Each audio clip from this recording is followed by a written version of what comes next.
Play clock winding down. Mava fakes it, throws. That one caught by Lemon, and a quick turn upfield, out into the open. What a move, Lemon, down to the 30. Man, is he dynamic with the ball in his hands, a gain of 33. Lemon is just a big-time playmaker. It's just a basic inside slot curl, nothing fancy, but you see, if you give him any space, he's going to make you pay, and that's exactly what he did on that last play. Great recognition by Mava. He's starting to throw in rhythm. His feet are looking better. He's getting the ball out of his hands. And Mekhi Lemon, 126 all-purpose yards tonight, helping his quarterback out.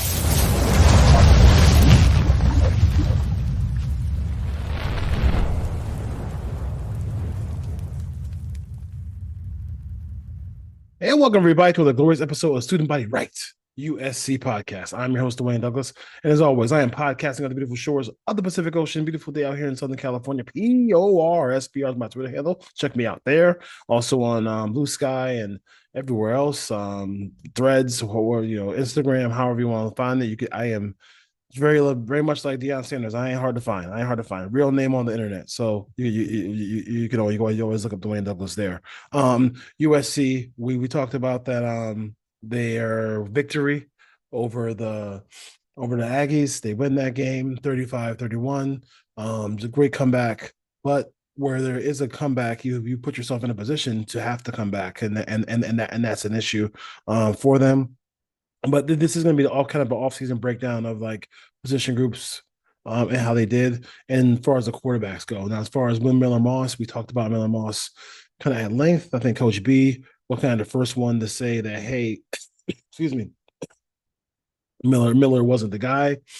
And we can make an argument that maybe Jayden's not the guy either. So, but we'll talk about Miller first.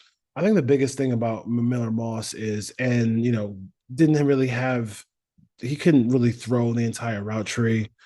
He, when you kind of label somebody the brainiac quarterback who knows where the ball is supposed to go and all the things like that, and then the ball doesn't go where it's supposed to go, and the ball is, in critical moments, he has the Derek Carr panic interceptions. Those really hurt. And I know that people were upset with it. I know the people who backed him and didn't want to see the change to Jayden Mava, but end of the day, man, it's what are we when you're throwing critical interceptions and moments, you're not the physical runner or the physical specimen that can make all the throws like a Baker Mayfield, like a Caleb Williams, people like that. Then you can't get mad if you get replaced. I mean, this job wasn't being a USC quarterback is not a job that's forever. I think once there was that moment where Will Howard was in tow for USC, and I think that's what I think this is where Lincoln Riley got a little bit of the nice guy part of him, and I think he should have brought in Will Howard, and then just said, hey, listen, you got to beat him out and take it from there. Will Howard fits the build of what Lincoln Riley wants to do at the quarterback position. He just does, and I think that's something that when you look back at it now is just it just wasn't a great situation for Miller Moss in the sense of just, this is SC. You're held to a certain different standard at quarterback. And when you start making boneheaded mistakes, overthrowing a wide open 6'5", 6'6" Deuce Robinson against Penn State, that cost him the game. And he had so many interceptions that cost him the game. The only game that I kind of give him a little bit of a pass on because he got beat up so badly in was the Michigan game. But, the offensive line improved dramatically. He had time to throw the football. People kind of stood on their grounds and never wanted to change him and replace him. But he played and gave the team opportunity to replace him. He should have gotten replaced. It was really that simple. The way he played, he should have gotten replaced. I think Lincoln could have helped him out dramatically by just, especially on the road, I think they were throwing the ball 70% of the time and running it 30% of the time. If that was just they could just even that out. If they evened that out a little bit, that would have cut down on maybe some of the Miller Moss turnovers, but they didn't. And that's I mean, and that might be his MO for the entire season. Like we might see this next year coming up, we might see either Eli Sanders or Brian Jackson just rip a 60-yard run, have running 70 yards, per 70 7.1 yards a carry, and still sitting here wondering why they're not running the football and why they're dropping back and passing all the time. That could just be him. That could just be him. But Miller Moss has now transferred to Louisville. I think that's a great level of program for him to be at. That should be that should be fun for him. He's already graduated. He has an opportunity just to go play football and have fun, and he has an opportunity to go to the National Football League. Like he has a chance to be a backup in the National Football League. And if you can get that life, and you get some, once you get into that room, it's hard. The guys usually stay there for 5-10 years. So we'll see. We'll see what Miller Moss does. Miller Moss does. I would say it's probably 60-40. His failures at USC, probably his fault. But because I think that when the players are out there to be made, you're supposed to be the veteran. You've been in this offense for 3 years. You waited your turn after after Caleb Williams.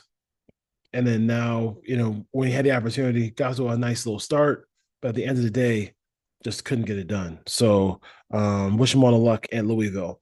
Jayden Mava stepped in, and he's a wild card. Like he gives you explosive plays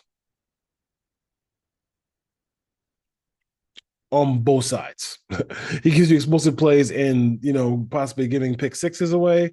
He also gives you explosive plays where, yes, the game might not be over at 24-7 in the third quarter, because he can turn it on, and once he turns it on, it's lights out, and then he just goes on a streak where he has 4 straight drives of touchdowns like that. That's how, I mean, you look at the tape of the Notre Dame game. I mean, he played lights out until the very end. I think the turnovers that Miller Moss was guilty of, the turnovers that Jayden Mava was guilty of, I think a lot of it is just the head coach just does not. He just while he has a dynamic running game that does run for a lot of yards per carry, he won't run it. It's weird. It's like, bro, like you have this team on the ropes. They can't stop the run. Just run the football. It really isn't that. You're making it way too complicated, bro. And I don't know if that's going to be the thing in the future. I don't see that. I don't see that changing with Lincoln. I really don't. And I think it helps the quarterbacks a whole lot when they can hand it off and they're running back and get 6-7 yards. It's not the NFL where you're getting 3 yards in the cloud of dust. Like they're ripping some big runs. I mean, they against Texas A&M, they had preferred walk-ons on that team, on the offensive line, because Elijah Page got hurt and they were running the football well. Those things are not working in concert together. And I just don't even. I think the only time that Penn State, that somebody was saying that the other day, that Penn State only gave up one team 100 yards rushing this year, and it was SC, and we still didn't run the ball enough in that game. That would have helped Miller Moss finish that game. Takes pressure off the quarterback. Would have helped Jayden Mava against Notre Dame. Like, I mean, those are the things that we keep thinking. Like he needs to help, because it looks like Jayden Mava is going to be the if you listen to like Colin Cowherd and some of the people who are really plugged in to SC, it looks like Jayden Mava is going to be the quarterback next year. At some point, maybe we'll see Longstreet, but for right now, he's the quarterback. And if he's the quarterback, then give him every opportunity to be successful, and that means it does mean running the football. Now he can't put the ball in harm's way like he has. Don't like the way he started that game against Texas A&M. He just needs to be able to play calmer in the system and just let those plays just come. to him. But for the most part, I mean, I don't think if there was a entry into the portal, I would say this. If there was an entry into the portal in the spring or, whatever, I would say that Jayden Mava has not done enough for me to say, hey, I'm not gonna go and get somebody else. I think that's pretty clear to me. I know there's rumors about other quarterbacks going into the portal. It seems like maybe that rumor about Melrose going to Notre Dame. That could be something that could happen. His camp has been very, very quiet. So we'll see what happens with Jalen Milroe. Would Jalen Milroe be an upgrade over Jayden Maiava? I mean, he would be. I mean, he would be in a lot of ways. In some ways, he wouldn't as well too. So we'll see. We'll see what happens here. Student Body Right USC podcast, kind of recapping the quarterback position, the position group, of last year's season as the Trojans go 7-6, and they win their bowl game for the second year in a row. This time winning their Vegas Bowl against Texas A&M. But again, we kind of ended right here. Miller, solid start, looked like the guy, but then the interceptions in the big moments, they went 0 for the road. The Vegas Bowl was the only game they won all year with the white uniforms on, which is my favorite USC jersey, by the way. Like those are like, I mean, you can't have that. And then there's some erraticness. There's some erratic, spastic play that the play where he from Jayden Maiava where he gets sacked and he throws the ball 30 yards backwards. Like I mean that's good thing his knee was down. But like why is that play even in your mind? Just take the sack and then move on, bro. Take the sack and move on. You can punt and live for another day. USC has the best punter in football. It seems like you can tell that he hasn't played. He's getting up there now in age, and he was a late start to play quarterback. It's coming, and he showed good rapport with Makai Lemon in this game. Showed good rapport with Jacoby Lane, who also had a really good game. Ford had a great game in his last game, so we'll see what happens there. But that's the one thing that's the one as I sum up, as I kind of look at it, just from like just think about all the plays and everything that happened here. It's just like he needs that. Longstreet is the guy who you almost feel like you want to kind of fast forward a little bit to 2026 because that's the quarterback. Longstreet is the quarterback that really needs to be quarterback in USC. He just might not be ready quite yet. All right, Trojan fans, fight on. See you next time here on the Student Body Right USC podcast.